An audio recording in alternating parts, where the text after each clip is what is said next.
pero también muchas veces tenemos fallos de tener objetivos muy irrealistas o muy ingenuos, pero que al final el premio no está en el objetivo, sino está en el día a día.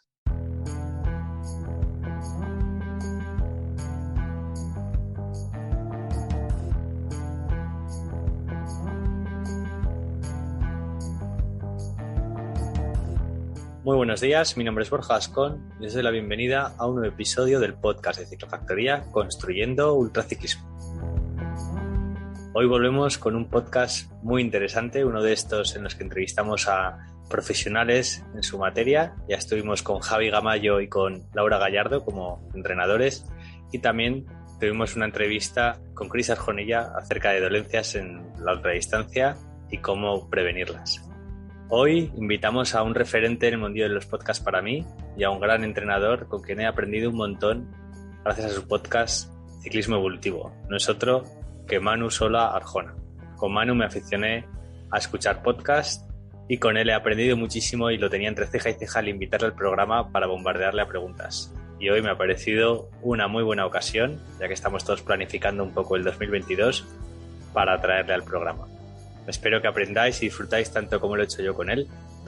Y si no lo hacéis aún, seguidle en el podcast suyo Ciclismo Evolutivo, que os encantará.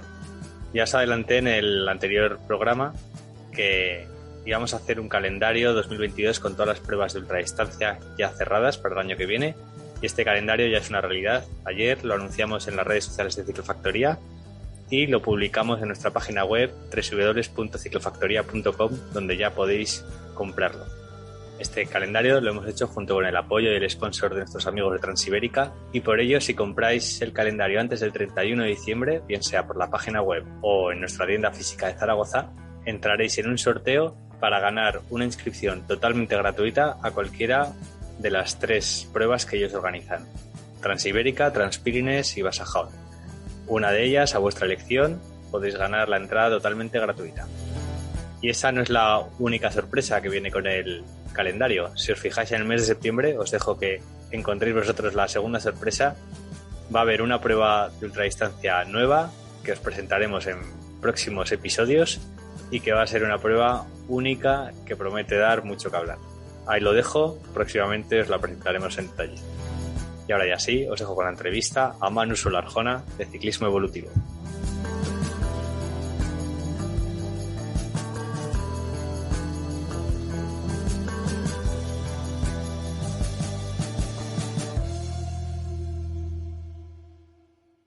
¿Qué tal, Manu? Muy buenos días.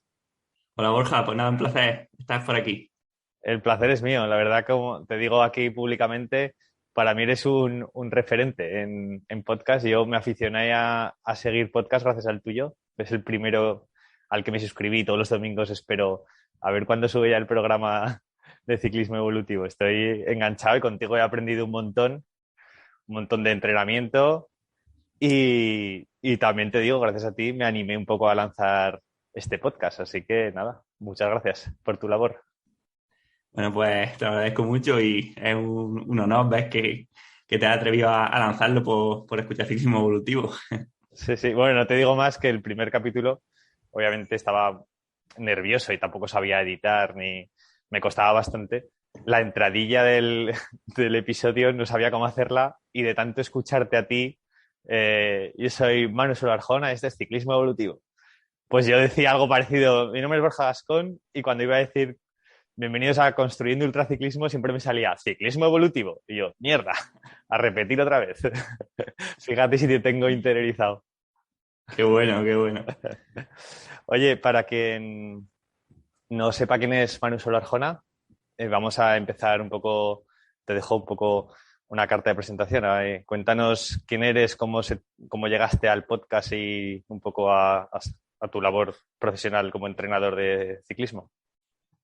Bueno, pues como siempre digo, yo lo primero es que he sido ciclista, ¿no? O sigo siendo ciclista, es lo principal que soy, todo lo demás ha sido como añadiduras, ¿no? O consecuencias lógicas de ser ciclista desde los 10 años aproximadamente hasta hoy, donde he competido pues, en todas las categorías, he tenido experiencias de todo tipo, tanto buenas como malas, y el paso lógico, pues eso, después de después de terminar con el ciclismo, donde aparte de mi época de corredor, pues hice la carrera de Ciencias del Deporte y hice máster en Nutrición Humana, pues ya me puse, aparte de llevar ciclistas, que ya llevaba desde terminar la carrera como entrenador, pues bueno, ya cuando terminé mi etapa de ciclista, empecé a divulgar. Primero tenía un blog que se llamaba msa.training y a partir del blog, pues decidí dar el salto a los podcasts, porque era un formato que me gustaba mucho, que escuchaba muchísimo. Y pues ya llevamos 2 años y medio, pues empezamos en mayo del 19, o sea, 2 años y medio ya con el podcast y contentísimos porque sobre todo porque lo disfruto mucho. Me encanta hacer los episodios, me encanta preparármelos, me encanta investigar. Así que, bueno, vamos a ver si podemos seguir otros 2 años. Genial. Mira, yo te descubrí puede que hace 2 años o un pelín menos quizás, y además fue buscando programas enfocados en ultradistancia, que tenías un programa ahora mismo la verdad no me acuerdo el nombre, pero con un corredor de pruebas de 24 horas, de 36 Como horas. Julián Sanz, ¿no? Julián Sanz, ahí estás. Y ese me parece que fue el primer programa tuyo que escuché.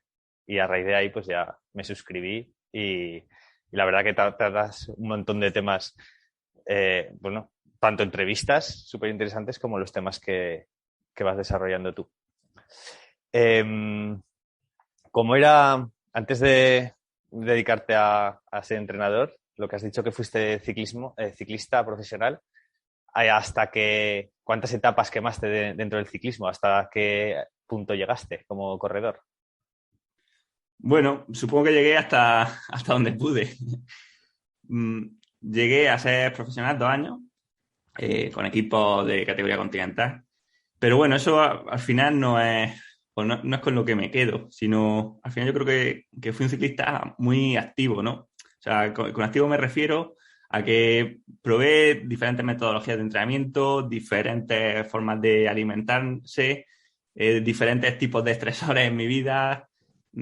Digamos que tenía mucha curiosidad y entonces iba probando y cada año cosas diferentes, con muchas equivocaciones, lógicamente, con muchos errores, pero que imagino que no es lo mismo, igual que en cualquier otro trabajo, tener 20 años de experiencia haciendo lo mismo que 20 años de experiencia, digamos, activa, entendiendo por qué pasa lo que pasa, qué ocurre en tu cuerpo cuando aplicas ciertos estímulos o por qué lo que debería ocurrir no ocurre y tratando de entenderlo, ¿no? Creo que eso ha sido lo principal. Muy bien. ¿Y en qué equipos estuviste? ¿En qué equipos evolucionaste un poco como corredor y como entrenador? Bueno, evolucioné después desde Andalucía, de Amateur estuve en Andalucía, Caja Granada, G-Sport, Case Mobile, Caja Rural y Burgos BH. Ah, muy bien. Y supongo que aprendiste un montón de cosas en tu faceta como profesional que ahora aplicas a tu labor como entrenador. ¿Qué aprendiste también qué errores aprendiste que se cometieron contigo y tú no quieres cometer ahora como entrenador? Supongo que de ese aprendizaje también habrá un montón, ¿no? Cosas que no quieres Sí, repetir. claro, a ver, al final son aprendizajes, o sea, no es que fuesen errores que alguien hiciese contra mí, o muchas veces fueron míos, ¿no? O muchas veces, pues, que el entrenador me lo ponía con la mejor intención y a lo mejor mi cuerpo no reaccionaba como debería, pero bueno, sí que hay algunos errores comunes, ¿no? O que cosas que no quiero repetir, pues, por ejemplo, digamos, el tener entrenamientos demasiado rígidos que no te permitan disfrutar, que no te permitan salir con gente nunca, que te obliguen a un estrés constante, ¿no? Por tal de sacarlo. También quiero o trato de decirle a mis corredores que traten de evitar el perfeccionismo excesivo, porque creo que es muy dañino. O sea, el perfeccionismo creo que es imperfecto. Esto nos lleva siempre al error. También muchas veces el miedo al descanso, que es una cosa que los ciclistas parece que tenemos como de serie, y es un error, creo que es un error. Y trato de inculcárselo a mis deportistas, aunque también siempre es difícil hacerlo. Y bueno, también tema de dietas, por ejemplo, muy extremas o muy restrictivas, o dejarse llevar por lo que esté de moda en ese momento, ¿no? Por la dieta, no sé, cetogénica, por la dieta tal cual. Al final son modas que nos lastran mucho. En fin, un montón de cosas que yo he ido viendo pues que no que no encajan bien, ¿no? También, pues, entrenamientos o darle demasiada confianza a algunos paradigmas actuales del entrenamiento o algunos datos que damos por hechos y que luego en la práctica, cuando uno los testa una y otra vez, ve que consistentemente son inconsistentes, ¿no? Pues al final eso trato también de hacerse entender a los deportistas o también gracias al podcast. O sea, muchas veces más que llevar a la gente pues a la rigidez o al entrenamiento más digamos, pautado o específico, muchas veces es al revés, o sea, llevarle a lo básico, a lo importante, porque eso comúnmente es lo que veo que falla, lo importante de verdad. Sí, ¿no? Como enseñar a entender las sensaciones, quizás, ¿no? Y a guiarse por cómo te sientes y saber plasmar eso luego en entrenamiento antes que solamente guiarte por unos datos rígidos. Eso es, hay que entender a nuestro cuerpo, saber que las sensaciones son un dato y nos indican algo, ¿no? O sea, tú puedes en algún momento, por algún motivo, decidir, voy a entrenar pese a que mis sensaciones son malas, ¿no? Pero sabes que si mis sensaciones son malas, me están dando ya información de que algo está ocurriendo. ¿Es buscado o no buscado? Bueno, eso hay que verlo, pero tenemos que ser siempre conscientes de lo que nuestro cuerpo nos está guiando porque al final es el único, ¿no? Nuestra percepción es la única que nos puede decir de verdad el estrés y el daño al que estamos siendo sometidos. Todo lo demás es ciencia ficción. Ya. Desde que tú empezaste en el ciclismo hasta ahora, me imagino que el entrenamiento ha evolucionado bastante. Y supongo que sobre todo parte por la aparición del potenciómetro. ¿Tú cómo has visto esta evolución? ¿Realmente ha cambiado tanto? ¿Se siguen los librillos de cada maestrillo siguen siendo más o menos los mismos? ¿O ahora hay nuevas estrategias, nuevas formas de entrenar que hacen que salgan ciclistas profesionales tan pronto, tan jóvenes y a tan buen nivel? Pues creo que mitad y mitad. O sea, creo que lo que es el entrenamiento, lo básico, por lo menos el entrenamiento bien hecho, el que o sea, ya hacía gente hace 10 años, digamos que no ha cambiado porque los principios del entrenamiento siguen siendo los mismos, ¿no? Y al final eso no lo vamos a cambiar. Entonces, lo que es la base del entrenamiento, digamos, la compensación entre estímulo y recuperación sigue estando o sigue realizándose de la misma forma, igual que la distribución de las intensidades, un entrenamiento más o menos polarizado, ¿no? O una periodización pues más o menos tradicional por bloques, pero siguiendo más o menos los mismos patrones que siempre. Eso sigue estando ahí, pero sí que ahora hay, por ejemplo, muchísimo más control sobre todo del estado de fatiga y de recuperación del deportista, ¿vale? Los datos, por un lado, ¿no? O la aparición de los potenciómetros nos permiten ver cuando el rendimiento pues, realmente está subiendo o está bajando, ¿no? Eso nos indica que el deportista está entrenando como debe o se está pasando de entrenamiento. Luego también, a partir del control de muchos parámetros bioquímicos, por ejemplo, podemos detectar más rápidamente estados de fatiga o de sobreentrenamiento. Y creo que también la gran diferencia en los últimos 10 años o 20 años no es, como digo, que el entrenamiento haya cambiado, sino que la media del entrenamiento de la gente ha mejorado mucho. O sea, antes se cometían muchísimos errores y, o sea, barbaridades, burradas, o sea, cosas que dicen no tienen ni pies ni cabeza, pero veían mucha gente hacerlas. Creo que ya se está homogeneizando la cosa, o sea, ya la mayoría de la gente, la mayoría, o bueno, vamos a decir que más de la mitad, creo que no, por lo menos no entrenan mal, que al final esto es la vía negativa, ¿no? O sea, es más poderoso de decir cómo no tienes que entrenar que decirte cómo sí tienes que entrenar, ¿no? Y es mucho más fácil y mucho más útil. Bueno, pues creo que la mayoría de la gente, por lo menos, no entrena mal. Creo que, por un lado, los entrenadores, pues cada vez tenemos el acceso a la información mucho más fácil, ¿no? O sea, es mucho más fácil aprender. Y luego, pues bueno, es verdad que eso, que los dispositivos tecnológicos nos permiten un control de nuestros estados de fatiga y a tiempo real que evitan que cometamos esos errores tan graves. Ya, seguro. Oye, ¿qué tipo de ciclistas llevas sobre todo? ¿Entrenas? ¿Tienes gente que se dedique a la ultradistancia? Pues ahora mismo llevo un chico que corre tanto ultradistancia como maratones, o sea, maratones de 60-80 hasta carreras de 150, de mountain bike más o menos, 200. Pero es uno. Lo más normal que llevo son o profesionales de carretera, sub-23 y gente de mountain bike, que sobre todo son de maratón. De rally también alguno, pero poco. Pero bueno, te puede hacer a la idea, ¿no? Pues un poco de mi perfil. Ujú.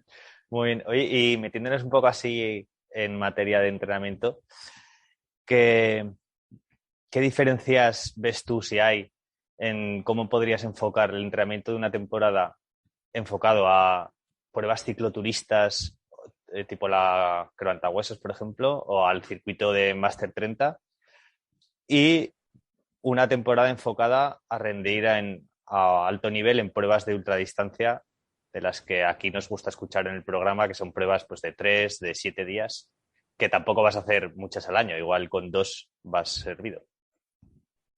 Ujú.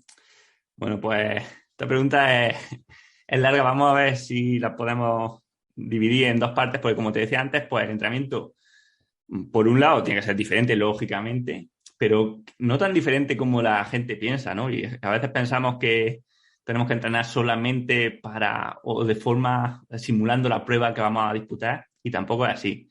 O sea, hay muchas similitudes y lo primero es que había una frase que decía Andy Kogan que decía, bueno, traducida al español, que maldita sea, el ciclismo es un deporte aeróbico. Y es que así es. O sea, se considera aproximadamente que en un esfuerzo de un minuto a tope, el 50%, ¿vale? Digamos simplificando, el 50% de la energía se consigue a través de, digamos, de la reserva anaeróbica del organismo y el otro 50% a través del metabolismo aeróbico, o sea, ya en un minuto. O sea que todos los esfuerzos superiores al minuto son predominantemente aeróbicos, ¿vale? Al final, ya el sistema aeróbico es, digamos, ya sea la prueba de 1 hora o de 5 días, lo que importa es, pues, nuestra máxima capacidad, bueno, y nuestra máxima y nuestra capacidad total de producir energía a partir de la oxidación de oxígeno en las mitocondrias, ¿no?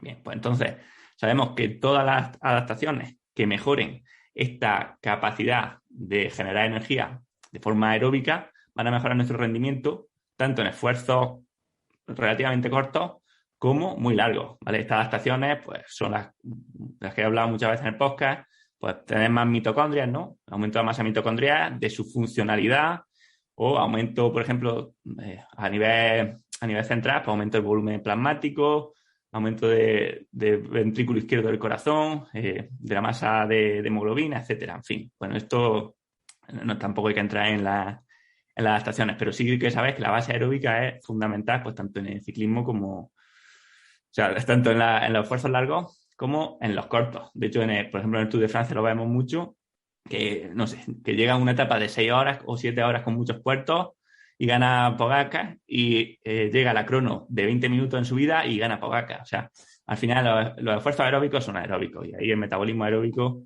está claro. Y seguramente si hiciese una carrera de 3 días el Tour, pues seguramente ganaría el mismo por más ventajas todavía, ¿no?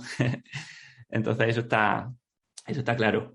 Luego, otra cosa es que los deportistas de ultrarresistencia también deberían trabajar la fuerza máxima, porque como nos decía Vadillo en mi podcast, es la única, digamos, modalidad de fuerza o la única intensidad de fuerza que se puede mejorar, la fuerza máxima. Entonces, sería conveniente realizar su trabajo propio de fuerza, tanto en gimnasio como en bici, en caso de ser ciclistas, lógicamente, tratando de mejorar nuestro porcentaje de una RM.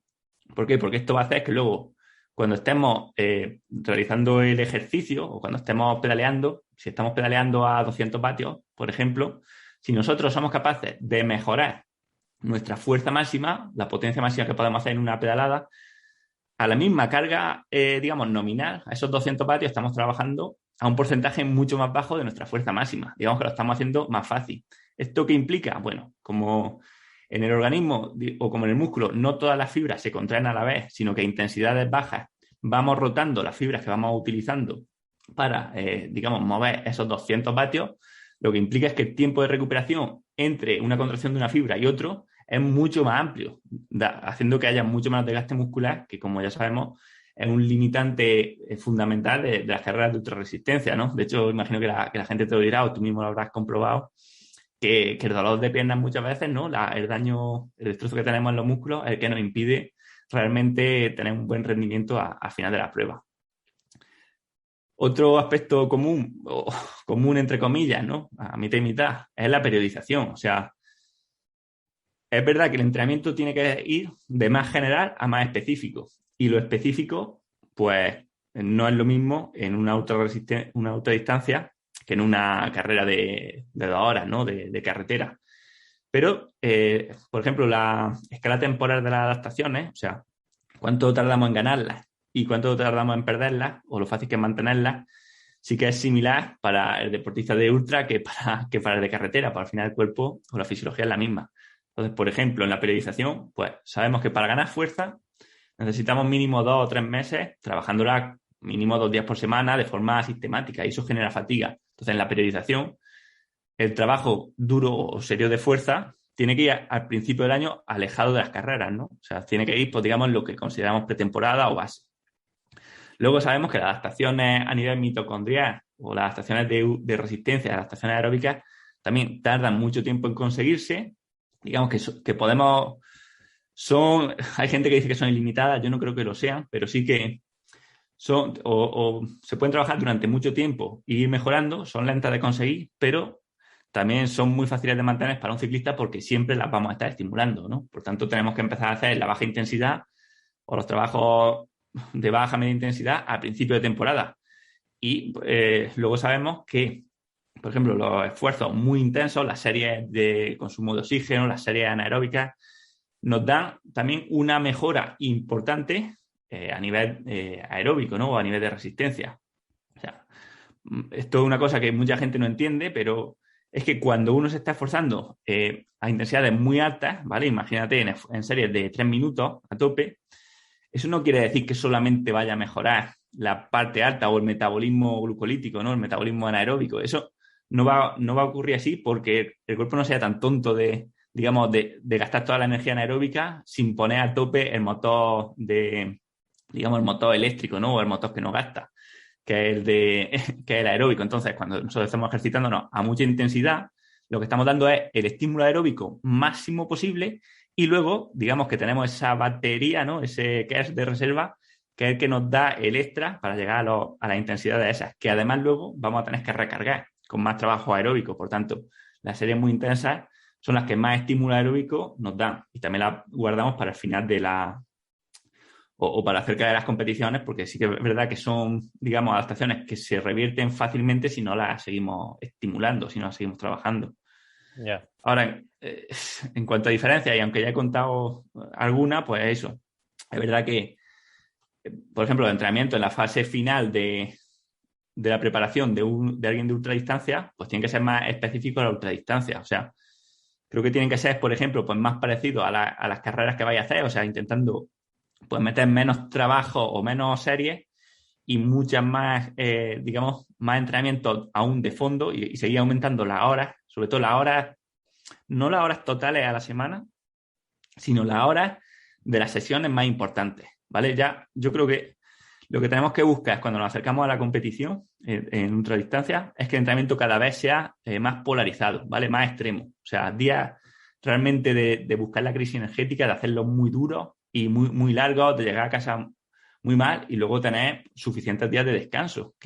Que claro, cuanto más duro entrenemos, más días de descanso vamos a tener que hacer. Entonces, quizás no vaya aumentando las horas por semana que entrenes, pero sí que las vas, digamos, distribuyendo peor, ¿no? Va a haber días con muchas horas y muy duros y días con muy pocas horas y muy suaves. Y así lo vamos haciendo un poco más parecido. Más diferencias te puedo decir, pues que en la ultradistancia vamos aunque he hablado de metabolismo aeróbico antes, pero bueno, dentro del metabolismo aeróbico podemos estar oxidando hidratos de carbono, o sea, glucosa, grasa o proteínas, aminoácidos. Bueno, los aminoácidos vamos a descartarlos como fuente secundaria, ¿vale? Que su importancia es minúscula, pero claro, en ultradistancia es vital ser capaz de oxidar grandes cantidades de ácidos grasos por hora, ¿no? Aquí no tenemos límite en cuanto a cantidad de grasa que podemos utilizar en una carrera, el límite sería la muerte, pero sí que tenemos un límite digamos, en el tamaño del desagüe. Digamos que tenemos una bañera inmensa de grasa, pero ¿a qué tasa somos capaces de utilizarla, ¿no? O de vaciarla? Ese es el limitante en la ultradistancia. Y eso es lo que tenemos que intentar entrenar. Entonces, creo que un deportista de ultradistancia tiene que hacer aún más hincapié, si cabe, en una buena flexibilidad metabólica y especialmente en ser capaz de conseguir gran parte de la energía que está produciendo en el pedaleo a partir de la grasa. Y esto lo puede conseguir, pues, lógicamente, con entrenamientos que te obliguen a tener que trabajar o a tener que, digamos, producir esa cantidad de energía a partir de ácidos grasos, o sea, poniéndonos, pues, digamos, depletando los depósitos de glucógeno, incluso aunque vayamos comiendo, puede haber entrenamientos donde los vaciemos y obligándonos, pues, a llevar el ritmo más alto posible a partir de un porcentaje predominante de ácidos grasos, que eso es luego lo que va a ocurrir en carrera, porque es que por muy bien que queramos comer en una etapa, en carreras de 10, 12 horas, si lo estamos haciendo a tope, no vamos a ser capaces de ir reponiendo todo el glucógeno que vamos utilizando a partir de la nutrición. O sea, es mucho más poderoso tener un buen metabolismo lipídico que pensar en comer pues 120 gramos por hora durante 10 horas, que va a ser imposible, pero es que además en muchas ocasiones vamos a estar gastando bastante más de esos 120 gramos. Ah, claro, sí, sí. Yo, bueno, en los podcasts has divulgado mucho y he hablado acerca de lo bueno que es entrenar en ayunas y es algo que llevo haciendo desde que te escucho. Lo he puesto en práctica de, pues, por la tarde dejar de comer ya hidratos y al día siguiente, sin desayunar, salir a rodar pues 1 hora y media o algo así. Es difícil saber si estás mejorando metabólicamente o si tu cuerpo está quemando más grasa. Es algo que para mí es difícil de medir. No sé si lo estoy consiguiendo o no. Pero sí que es verdad que ayuda, aunque sea mentalmente, a pedalear con la sensación del estómago vacío y darte cuenta que tienes reserva suficiente, que no te vas a no ser que te pongas a hacer series anaeróbicas, no te vas a morir en el intento pedaleando a intensidades suaves durante 1 hora sin haber comido. No, no, vamos, de hecho, poco a poco irás viendo que va prácticamente igual. O sea, si has cenado bien el día de antes, por ejemplo, de ir desayunado a ir sin desayunar, apenas va a notar diferencia, porque el desayuno tampoco es que sea tan importante. Pero sí que a nivel mental, pues mira, esa sensación de ir en ayunas creo que ayuda. Y luego incluso si lo haces como tú me has dicho, o sea, cenando poco el día de antes o habiendo comido poco de hidratos durante un día, ¿no? Intentando minimizar los hidratos. Si estás a ritmos bajos, pues bueno, tampoco, o sea, no te vas a encontrar bien, desde luego, vas a ir un poco más, pues más aplatanado, ¿no? O más flojo. Pero al final es que es la sensación que vas a tener en las últimas etapas de la carrera, ¿no? Y hay que entrenarla. Al final, en una prueba de ultradistancia, pues la mente es tan importante O como la más. fisiología, ¿no? Entonces, tú estás acostumbrado a esa sensación de falta de energía, de fatiga, incluso de pensar qué hago aquí, ¿no? O qué estoy haciendo aquí. De hecho, creo que en una ultra puede ser interesante tener pues preparadas unas respuestas para ese autodiálogo que vamos a tener seguro, porque estoy seguro que a ti te pasa, igual que me pasa a mí, ¿no? Sin Sobre todo duda. cuando estamos fartos de energía, empezamos ya a tener como divagaciones, ¿verdad? Como delirios. O sea, a mí me pasa cuando hago entrenamientos largos, ya en la última hora, si voy solo, o las últimas 2 horas, estás como hablando contigo mismo, como en los sueños estos malos Sí, sí. que no avanzan, ¿no? Estos sueños cuando tienes fiebre de que parece que no avanzan, que no tienen sentido, pues un poco así. Eso hay que también prepararlo, ¿no? Como esto de Ulises cuando saltó al mástil y cuando pasaba por las sirenas, pues un poco lo mismo. O sea, tenés preparado, sabes que va a haber como en la carrera, pues esos momentos donde van a venirnos esos pensamientos, ese autodiálogo, ese intento de parar, de decirnos qué pinta esto aquí, si me retiro ya está bien, si Sí, esto sí, ya es sí, sí. suficiente, qué necesidad tengo, esto no me gusta. Bueno, pues tenés preparadas como una respuesta, un autodiálogo para que cuando te venga ese demonio interior, ¿no? Que te dice, vete al sofá, Tal cual. pues contestarle, ¿no? Sí, como saber que, bueno, que eso ya lo has vivido, que tal cual viene, también sabes que se va a ir. Oye, y lo de Sí. la reserva de grasa tan infinita que tenemos, ¿realmente es así? Porque los ciclistas y los de ultradistancia, bueno, todos en general, somos un poco esmirreados. O sea, mucha grasa corporal, masa de grasa corporal no tenemos. Aún así, hay grasa ahí como para quemar toda la que necesites mientras haces esfuerzos.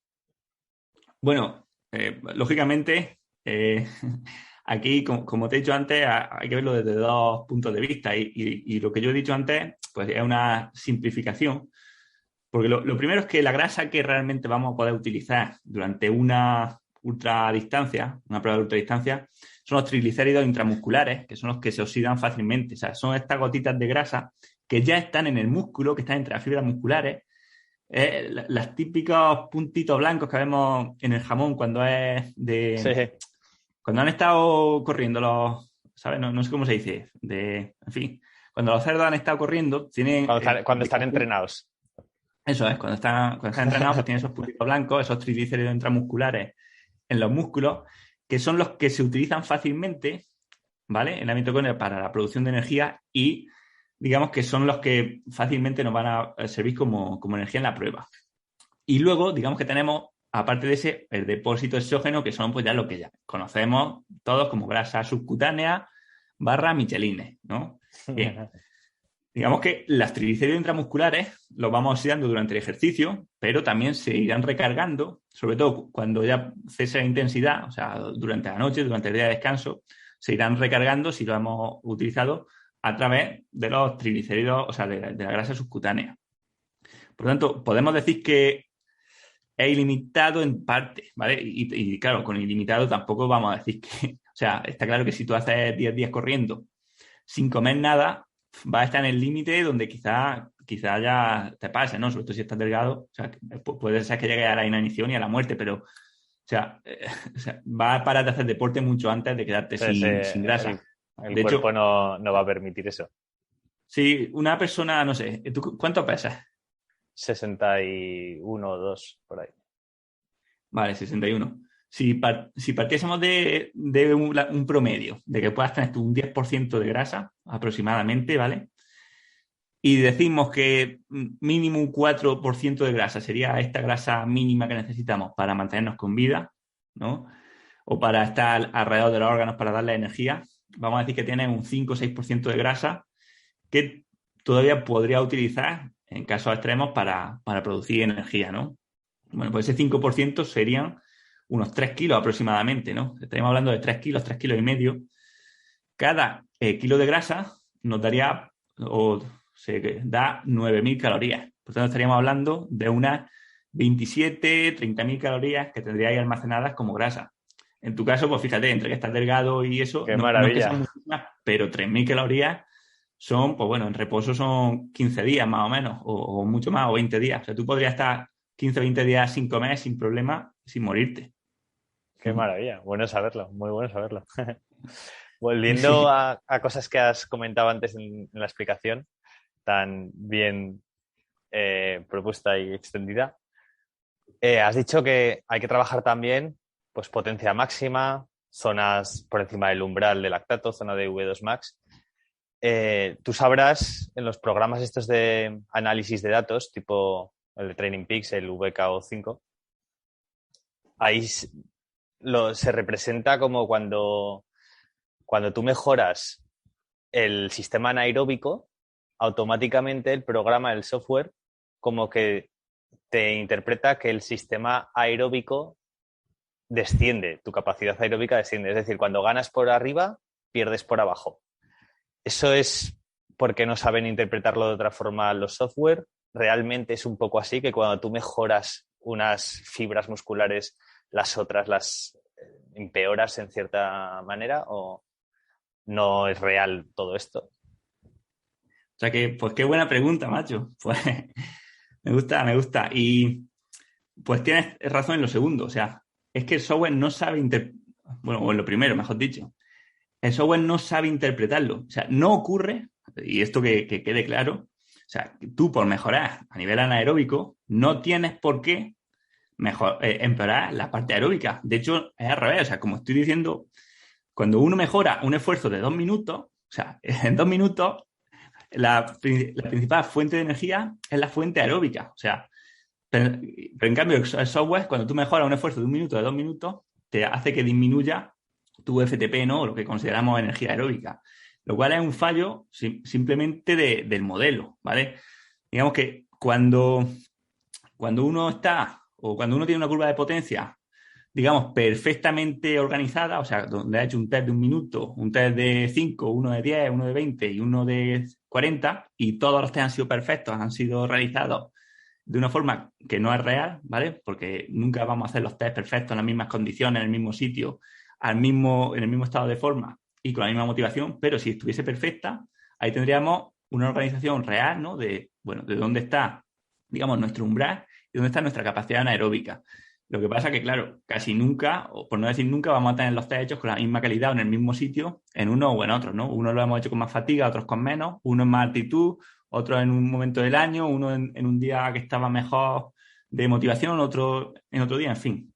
Que al final la curva no la vamos haciendo bien, ¿no? Digamos que tenemos Ya. muchos puntos que son diferentes. Lo que interpreta el software, por ejemplo, es lo que te decía, o sea, tú tienes digamos, tú tienes la curva de potencia y en función de dónde te estime la potencia crítica, o sea, lo que llaman FTP, ¿no? FTP moderado, pues considera que tu capacidad anaeróbica es más alta o es menos alta. Entonces, esto funciona de las dos formas. Si nosotros, o sea, si no damos, digamos, test largos muy buenos, o sea, si nuestro FTP estimado disminuye, la misma curva, el sistema lo que nos va a estimar es que la capacidad anaeróbica es más alta. Si en cambio mejoramos el FTP, lo que nos va a estimar es que la capacidad anaeróbica es más baja. Y con con la capacidad anaeróbica, con la W', ocurre lo mismo. Cuando metemos esfuerzos muy buenos de 30 segundos o de 1 minuto, pues bueno, como esa curva crece, digamos que el FTP nos lo marca un poco más bajo, ¿vale? Y lo mismo, no sé si es que a lo mejor esto Sí, hay que necesitaría una conocer el gráfica para programa un enseñárselo a la poco. gente. Sí, sí. Sin verlo es un poco más complicado, pero bueno, sí, lo estás exponiendo bien. Cuando crece por un lado, por el otro lado, la curva la Claro, a no disminuye. ser que lo tengamos todo, o sea, exactamente igual, que en ese caso estaría una curva compensada. Cuando no, pues es lo que tú me dices o lo que la gente ve. Cuando trabajas muchos trabajos de alta intensidad, pues claro, sube digamos, la parte de esfuerzos cortos de la curva sube mucho y eso hace que el programa estime que el FTP está más bajo. Pero no quiere decir que eso sea en verdad, porque fíjate lo que hemos dicho. Por un lado, el trabajo de fuerza, que es, digamos que la curva de potencia estaría en los 5 primeros segundos, ¿vale? La parte más alta está amplísimamente documentado que mejora nuestro FTP. Las series anaeróbicas, pues, vemos que mejora nuestro FTP también.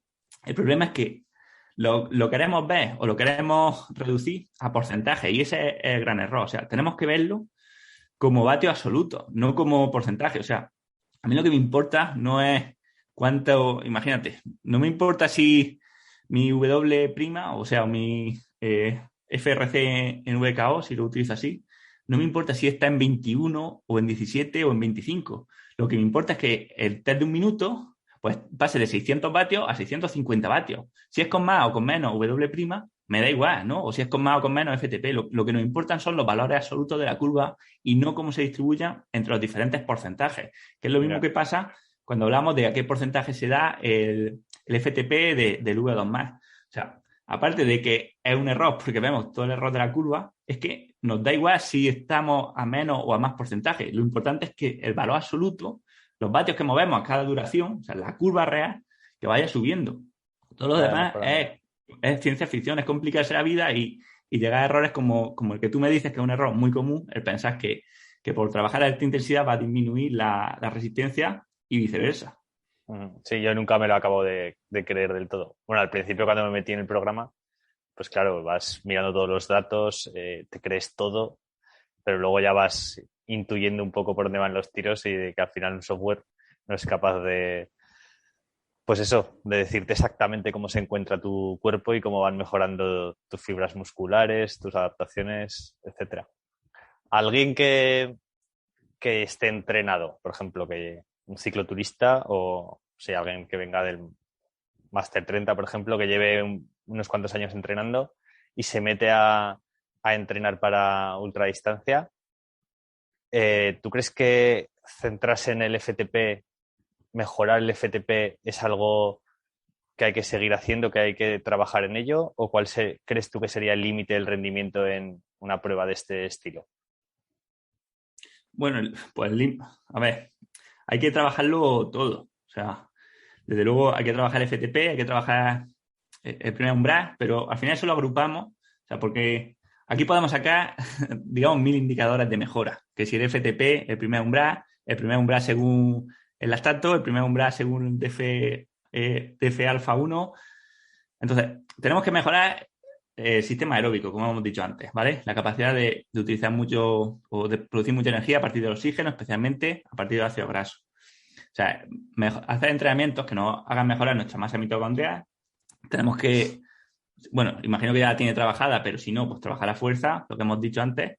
Y eso, centrarnos sobre todo en hacerlo un poco más específico, en trabajar mucho mucho más el volumen, pero sin descuidar la intensidad, ¿no? O sea, hacer pues simulacros de carreras de ultradistancia si es lo que queremos conseguir, ¿vale? Y exponernos un poco pues, a las condiciones de la carrera, de fatiga de la carrera.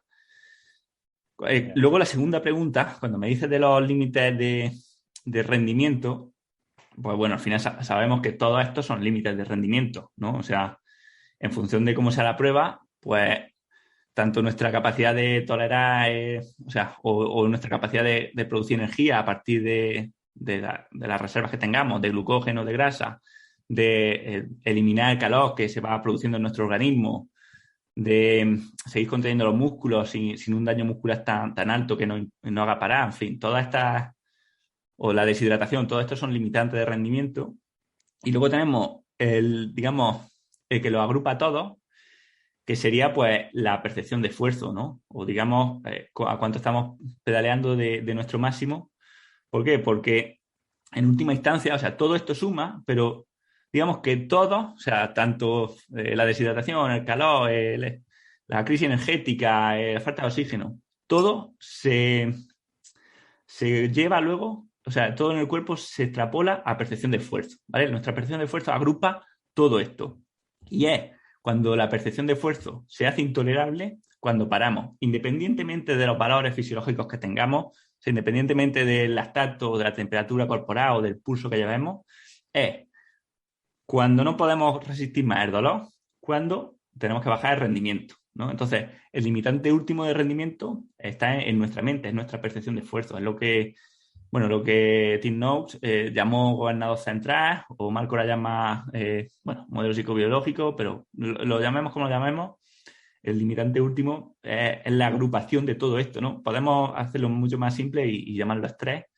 Y, hombre, lógicamente, según la prueba, o sea, está claro que en una prueba en el desierto, pues tu capacidad de dispersar el calor que vas produciendo y de mantenerte hidratado es 1000 veces más importante que en una prueba pues no sé, en Noruega. Pero bueno, a partir de ahí todo se extrapola a la percepción de esfuerzo. Tu percepción de esfuerzo te va a limitar tanto en el desierto como en una prueba en Groenlandia. Qué bueno, sí, sí. O sea que hay que entrenar también la perseverancia, ¿no? Y el factor psicológico. Por supuesto, al final la tolerancia al dolor es un aspecto que se puede entrenar y no es solamente un tema mental. O sea, lógicamente, cuanto más entrenado está una persona, ¿no? Cuantas más adaptaciones tiene, más, digamos que menos daño está provocando a su organismo, una persona más entrenada, más en forma, y por lo tanto su percepción de esfuerzo a los mismos vatios o con la misma carga va a ser más baja. Por tanto, digamos que va a empezar a estar en el límite del sufrimiento más adelante. Luego hay muchos aspectos más que influyen, ¿no? Por ejemplo, vamos a ser capaces de acercarnos más o menos al límite, porque al final esto es un mecanismo de protección, ¿eh? No es otra cosa. O sea, la percepción de esfuerzo no es un fallo orgánico que nos impide llegar a nuestro máximo potencial, sino que es un mecanismo de defensa para evitar que haciendo ejercicio nos generemos a nosotros mismos un daño y sea más nocivo que beneficioso. Entonces, uno se va a poder acercar más al fallo o, digamos, al límite real del organismo, si es que llegásemos en algún momento al límite, que parece que sí, que hay un límite, aunque pudiésemos soportar la percepción de esfuerzo eternamente. De hecho, hay estudios que con una sustancia han bloqueado la percepción de esfuerzo y han visto que los deportistas también llegaban a un límite, pero bueno, nos podemos acercar más o menos al límite en función de cómo de importante sea, esta tarea para nuestra supervivencia. O sea, cuando te está persiguiendo, pues lo que digo siempre, un tigre, ¿no? O a la gacela que está persiguiendo el león, digamos que va a llegar al colapso físico, antes que a bajar el ritmo por su percepción de esfuerzo, ¿no? Digamos que ahí no vamos a sentir el dolor o no vamos a parar por el dolor, por la fatiga. En cambio, cuando la tarea nos está dando muy poca recompensa, pues vamos a parar mucho antes, ¿no? Esto es lo que conocemos como motivación. O sea, en una carrera que te motiva mucho, donde estás con muchas ganas de hacerlo bien o que estás recibiendo una recompensa muy grande, ya sea en forma de reconocimiento o de disfrute o de motivación personal por hacerlo, porque te estás superando, vas a ser capaz de acercarte mucho más a tu límite real, ¿no? De exprimirte mucho más que en otra donde o sea un entrenamiento o no hay motivación o no Desde te luego. llene, ¿no? Donde te vas a parar mucho antes. Sí, sí. Bueno, el tema de la motivación es clave. Tú hablas mucho también de psicología en tus programas, incluso de aspectos filosóficos, como estoicismo y demás. Con tus pupilos, con la gente que tú entrenas, me imagino que también trabajarás aspectos psicológicos de cómo afrontar carreras o de cómo motivarse o de cómo gestionar la frustración. Hoy en día, no sé, estamos expuestos a un montón de miedos y frustración con tanta exposición a Instagram, de no dar la talla o ¿no? De que me critiquen por aquí, de no rendir como tendría que rendir en la carrera y que me vean. ¿Tú entrenas ese aspecto psicológico con tus ciclistas? Sí, bueno, o más que entrenarlo, intentamos entrenarlo, pero sobre todo eso es pues hacer frente a los problemas que tiene cada ciclista en el día a día, ¿no? O sea, sí, mucho es como tú dices, cuando me llaman o cuando hablamos por teléfono, pues eso, es miedo o, digamos, muchas veces frustraciones o también decepción por no haber conseguido los objetivos cuando se ponen o porque cosas externas han impedido que se pueda hacer el plan bien, ¿no? Que no pueden entrenar por una cosa, por otra, ¿no? Y muchas veces es, bueno, reconducirlo hacia lo importante de verdad, ¿no? Hacia nuestro trabajo, que yo creo que es lo que nos tenemos que centrar, ¿no? En el camino, en el proceso, dar nuestra mejor versión de nosotros mismos, ser, digamos, nuestros propios héroes, ¿no? Igual que nuestros Sí, propios sí. superhéroes. O sea, crearnos un poco, no sé, si te vieras desde fuera en un videojuego y, no sé, no sé, algún personaje a quien admires, no sé, me da igual, por ponerte un ejemplo, ¿qué te digo yo? Goku, ¿no? O Superman, por exagerarlo mucho. Pues bueno, si tú te veas en un videojuego, ¿cómo actuarías, ¿no? Con tu propio héroe. Pues actúa un poco así, ¿no? Entonces, centrarnos en lo que nosotros podemos hacer, podemos controlar, o sea, en nuestro trabajo del día a día, que al final es lo que nos llena. O sea, yo lo que me he dado cuenta es que lo que se disfruta de verdad es, a la larga, bueno, a la larga no, y a la corta, o sea, cuando lo piensas bien, es que tú en lo que está bajo tu control, o sea, en tu entrenamiento, en tu nutrición, en tu plan, que des el máximo posible, que lo hagas bien. Eso es lo que te va llenando, ir recorriendo el camino, tener ese objetivo a la larga, pero lo que te va llenando es ese camino. Luego, que el objetivo se consiga o no se consiga, muchas veces no está dentro de tus posibilidades y muchas veces no es indiferente, ¿no? Es esto que dicen del tema del arquero y la flecha, ¿no? Que tú puedes hacer lo máximo posible por apuntar bien, por estudiar las condiciones del viento, del terreno. O sea, tú trabajas bien y luego en la carrera ya disparas la flecha y pues muchas veces puede dar en el clavo y muchas veces puede venir un ráfaga de viento y llevársela, Se ¿no? la lleve. Pero claro, centrarnos en eso y en tener, pero también muchas veces tenemos fallos de tener objetivos muy irrealistas o muy ingenuos, ¿sabes? Muchas veces veo gente que, no sé, que no ha competido nunca en la vida y quieren estar adelante en las competiciones, ¿no? El primer año estar adelante en las competiciones, sin pararse a pensar cuáles son sus cualidades, cuál es su genética, de dónde parten, ¿no? O quieren mejorar, no sé, ¿qué te digo yo? 50 vatios en un año o cosas así, ¿no? Que son objetivos irrealistas que hacen mucho daño porque te desmotivan luego cuando vas viendo que no te acercas. Entonces, creo que gran parte también, muchas veces, del problema, ¿no? En cualquier disciplina, en la ultra igual, es estos objetivos que son claramente irrealistas, ¿no? Sí. Bueno, aquí en estas carreras que aquí nos gusta un poco hablar de ellas y estudiar, poca gente realmente va ahí con la aspiración de ganar. Además, son carreras en las que no ganas nada, más allá de reconocimiento. Bueno, aunque hoy en día eso de ganar nada ya no existe, porque con tanto patrocinio a cualquier nivel, pues si ganas siempre estás más expuesto a que te patrocinen, a que te reconozcan más, etcétera. Pero bueno, la mayoría de gente no creo que vaya con ese espíritu, sino con el de hacer una buena prueba, con el batirse a sí mismo, al final explorar tus límites, y te pegas todo un año entrenando quizás para una prueba y luego llega el día de la prueba y por un dolor de culo tremendo o un grano ahí enquistado, pues el primer día te tienes que retirar. Y hostia, eso puede ser un bajón, ¿no? Es decir, he hipotecado todo mi año, si no lo has hecho con verdadero gusto, ¿no? Como motivado porque te gusta estar entrenando, pues al final ese quizás puede ser el factor más difícil de aceptar o de entrenar, el retirarte después de todo un año entrenando, retirarte el primer día. Sí, sí, qué bueno que lo hayas dicho. Eso es que es lo que es la base, o sea, es que es la base, el disfrutar de cada día del proceso. De hecho, si no disfrutas nunca, o sea, puede haber días, oye, que hostia, está lloviendo, tal, me cuesta, pero me sacrifico y a lo mejor no saco un placer del entrenamiento, pero sí lo saco del sentimiento de trabajo bien hecho, ¿no? Pero bueno, al final, digamos que tu propósito, lo que estás consiguiendo, pues va alineado con lo que tú quieres y te vas encontrando bien, vas siendo feliz. Pero si no lo haces nunca, te tienes que plantear si no cambiar de disciplina o dedicarte a otra cosa. A mí, por ejemplo, o sea, yo por las tardes intento siempre después de trabajar salir en la bici, salir a entrenar, pero es que cada minuto en la bici lo disfruto. O sea, yo preparando una prueba ahora hago menos, ¿no? O he hecho alguna cicloturista o alguna carrera así, a lo mejor 3 o 4 durante el año, simplemente por el gusto de estar preparándolas, más que nada. Pero es que cada entrenamiento, o sea, lo he disfrutado tanto, sobre todo algunos, así los más largos o los más chulos, que aunque luego llegue la carrera, como me ha pasado en alguna, y me caiga y me haga daño, pero es que, o sea, ha merecido la pena, claramente, porque la carrera me ha Claro. servido de motivación para exprimirme más en los entrenamientos, para hacer más series, porque también el tener esos objetivos te ayudan muchas veces pues a exprimirte un poco más o a salir ese día que lo tienes dudoso, ¿no? Entonces, creo que viene bien, ¿no? Tener esos mini objetivos, pero que al final el premio no está en el objetivo, sino está en el día a día. Te vas consiguiendo. Sí, sí. Y el otro día, pues ya aquí en Zaragoza lleva lloviendo toda la semana, lleva 2 semanas con viento muy mal y estaba un poco cansado del rodillo y el otro día lloviendo, me levanto, era el domingo y estaba como un poco, el día está fuera frío, llueve, tal, no me apetece. Y al final dije, oye, salgo y así por lo menos pruebo la ropa de invierno y de lluvia. Y me hice un entrenamiento de 1 hora y media, la mar de contento, en un día que no había nadie pedaleando, porque era un día de perros.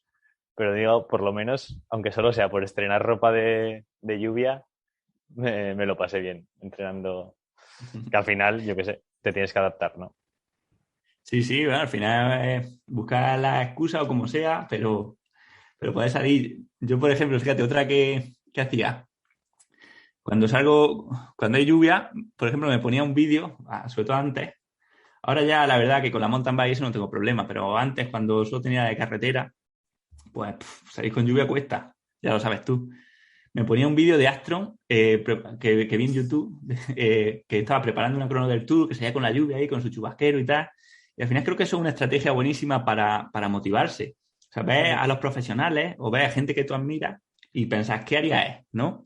Entonces, pues, yo, por ejemplo, encontré ese vídeo, pero vamos, digo Astron como puedo decir Contador o Bettini o Bonnen Sí, o sí, quien sí. sea, ¿no? O Valverde. O sea, pero bueno, lo encontraba ahí con la cabra lloviendo y tal. Y claro, si tú ves a gente que admira haciendo eso, pues, ¿cómo yo voy a saber menos, no? O sea, chaval Claro. que admira a Mikel Landa, pero si ve a Mikel Landa entrenar lloviendo, pues tú tienes que entrenar lloviendo. O sea, no, si lo que hace tu ídolo, lo tienes que hacer tú. Entonces es una buena forma, ¿no? Es decir, ¿cómo actuaría él, ¿no? Y en función de eso, pues Sí, actúas sí. tú también. Como Matthew Van Der Poel, ¿no? Este año en esa etapa que llovía, no sé si está granizaba, que estaban casi bajo cero, y el tío se escapó y se hizo una escapada de 40 kilómetros y todo porque tenía frío.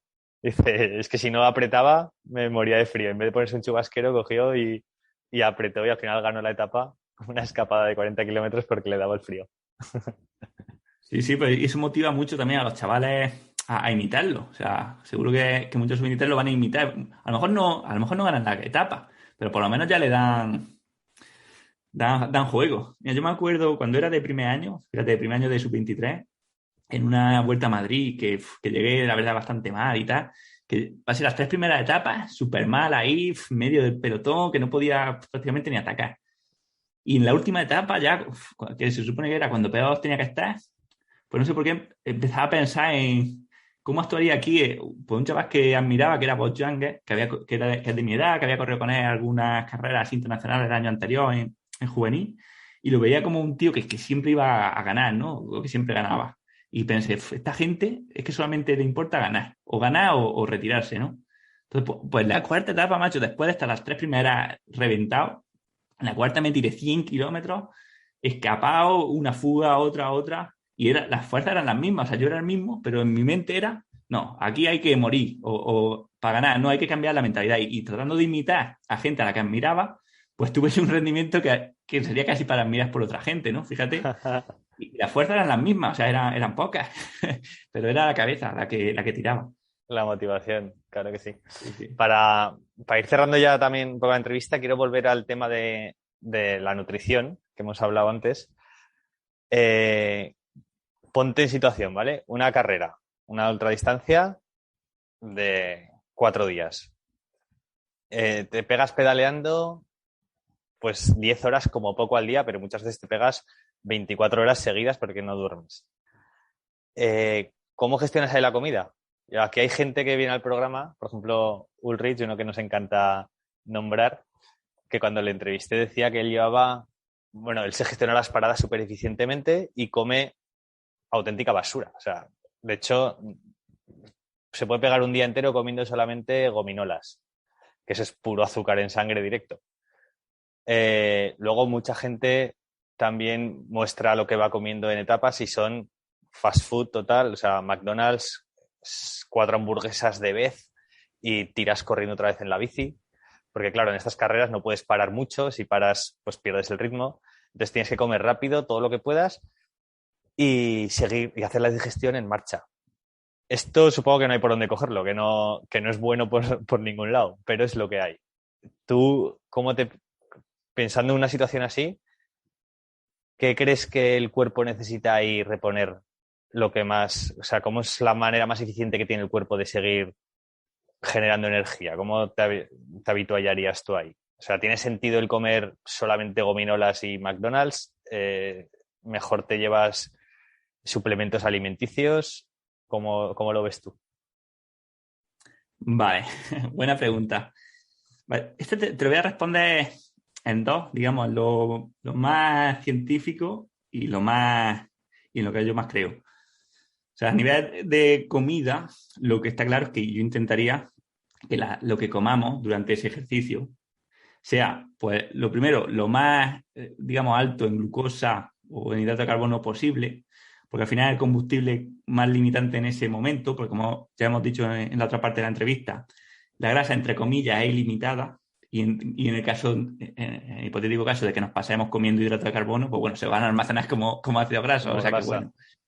Claro, luego es mucho más rápido de digerir, sobre todo intentaríamos irnos a los azúcares simples. ¿Por qué? Porque son mucho más fáciles y rápidos de digerir que, por ejemplo, una hamburguesa o ¿qué te digo yo? O comerte un aguacate o comerte un filete de ternera, ¿no? Al final buscamos que la digestión sea pues lo más sencilla posible para evitar a toda costa tener problemas digestivos o problemas gastrointestinales, que eso sí que daría el traste con nuestra carrera. O sea, como nos dé diarrea en una carrera de ultradistancia, estamos Adiós. out. Sí, sí. Entonces, lo principal es no tener problemas digestivos. Entonces, ¿qué intentaríamos? Pues azúcares simples, intentar que al máximo posible también para hacerlo más fácil, que vengan a partir de los líquidos. Entonces, aquí podemos jugar con muchas cosas. De hecho, desde zumo de frutas, refrescos, lógicamente las típicas bebidas energéticas, isotónicas. Luego hay alimentos que no parecen alimentos, digamos, hechos para deportistas, pero cuando vemos la composición, pues son similares. Por ejemplo, mira, una cosa que no había dicho, creo que nunca en el podcast, pero una cosa que cuando hago así fondos muy intensos, me gusta tomar porque es altísimo en azúcar. Es tipo, pues un suplemento concentrado. Es, por ejemplo, la típica horchata, ¿sabes? Horchata de esta de bote. Sí. Tiene 800 calorías por litro. O sea, tiene por 100 gramos pues no sé si tiene 60, bueno, cada bote tiene una exageración de hidrato de carbono, tiene 80 o 100 gramos de hidrato de carbono, ¿no? Y está Joder. bueno, pues bueno, vamos mezclando sabores, porque está claro que si vas siempre viviendo lo mismo, no te va a apetecer, pero si vas mezclando cosas un poco más saladas con otras un poco más dulces, pues te va apeteciendo más. Luego lo que decía, tenemos que tener una ingesta de sodio, ¿vale? Tenemos que meter sal, que va a ser casi más importante que, bueno, no más importante, pero es vital. O sea, si solamente comemos gominolas, lo que estamos teniendo es un déficit de sodio, claro, sobre todo si la prueba está teniendo calor, ¿no? Entonces tenemos que ir suplementando con alimentos salados. A mí me gusta mucho, por ejemplo, un pan Bimbo, o sea, 2 rebanadas de pan Bimbo y entre medias, pues le podemos echar un poco de pechuga de pavo y así le estamos metiendo un poco de aminoácidos al organismo. O si no, puedes llenarlo de mermelada o de crema de cacahuete si queremos, ¿vale? O de Ujú. Nutella, que tampoco pasa nada. Pero ya tenemos la sal del pan. Y también se pueden comer bocadillos, porque una prueba tan larga lo que nos va a pedir el cuerpo es cosas saladas. De hecho, para responder a la segunda parte de la pregunta, creo que lo que hace la gente cuando toma la hamburguesa o cosas así es, o sea, desean eso porque seguramente porque tengan un déficit de sal o se estén centrando demasiado en la glucosa o en los azúcares, digamos, en las cosas dulces. Entonces el cuerpo lo que les pida sea esta hamburguesa. Y creo que es una cosa fundamental, o sea, igual que hablamos de la percepción de esfuerzo en el entrenamiento, o sea, en la comida y sobre todo en carrera, tenemos que guiarnos muchísimo también por nuestra apetencia y por nuestra percepción digestiva. O sea, el cuerpo nos está pidiendo perfectamente lo que necesita y nos está avisando en función de nuestros gustos. Lo que pasa que, claro, a lo mejor si nos falta sodio, podemos pensar que lo que queremos es una hamburguesa, cuando un bocadillo de jamón, ¿no? O un bocadillo de pavo nos va a gustar igual, nos va a sentar igual de bien, pero la digestión va a ser mucho más fácil, ¿no? O sea, Claro. tenemos que cuidar nuestra digestión, igual que cuando tenemos el estómago cerrado, o sea, uno sabe cuando no tiene que comer más. Cuando, o sea, si el estómago de verdad no está cerrado y nos está diciendo, oye, no me apetece comer, el comer lo único que nos va a dar es más problemas. Más vale aguantarse un poco, esperar un poco más, seguir con la prueba y no comer que comer y como decimos, tener dolor de barriga, tener vómitos o tener diarrea, que eso sí que es de verdad malo en una prueba tan larga. O sea, nos podemos permitir perfectamente estar 2 horas sin comer y ya está, ya comeremos, pero comer y que nos siente mal sí que es Eso, problemático. eso justo me pasó a mí en este verano, en una prueba que hice, que llevaba muchísimas horas pedaleando, entonces yo decía, bueno, estoy quemándolo todo, necesito reponer, aunque no me apetezca, y, y empecé a comer una barbaridad. Me comí una hamburguesa, luego paré, me comí un trozo de tarta, luego un bocata de jamón, luego gominolas que llevaba. Al final no tenía hambre, el estómago lo tenía cerrado, pero yo seguía pensando que tenía que meterle comida porque estaba quemando un montón. ¿Y qué pasó? Pues que lo vomité todo. Lo vomité todo y luego me pegué con el estómago vacío en ayunas no sé cuántas horas y ahí aprendí eso, que si el estómago está cerrado, dale tiempo porque como sigas metiéndole, al final puede que eso haga que se termine la carrera antes de tiempo. Claro, eso es, al final es una señal. El cuerpo te hará saber cuando puedes comer a través del hambre o de la apetencia por comer. O sea, que Ujú. no queramos ser más listos que el organismo porque no lo vamos a ser, porque no sabemos lo que está pasando por dentro. Exacto. Muy bien, pues vaya masterclass nos has dado hoy por la mañana. Llevamos casi una hora aquí aprendiendo un montón. No Bueno, sé, para ir despidiéndonos, coméntanos cómo te podemos seguir, porque no lo hemos dicho, pero tienes también una plataforma de cursos online que yo he probado y que la verdad que yo desde mi punto recomiendo un montón. Tienes cursos de todo tipo. Cuéntanos cómo te podemos encontrar en internet y seguir. bueno, pues lo principal es buscando el podcast que se llama Ciclismo Evolutivo y luego pues eso, tengo la web que es como la marca de entrenamiento que se llama msa.training. Desde ahí pueden ver los artículos que he escrito, los podcasts y también acceder a la plataforma de cursos, ¿vale? De ciclismo evolutivo si quieren seguir profundizando. Genial. Pues nada, Manu, ¿quieres añadir algo más? ¿Alguna receta mágica que tengas? Bueno, pues la receta es que no hay recetas mágicas y y el que las venda, pues tenemos que sospechar de aquel que tenga la receta. Desconfiar. Muy Sí. bien. Pues nada, espero que este sea el primero de otros tantos episodios que puedan venir en el futuro contigo. Pues nada, muchísimas gracias, Borja. Me lo he pasado muy bien, la verdad, hablando contigo. Y oye, vaya manera buena de empezar el día con motivación. Genial, yo también. Un abrazo fuerte, Manu.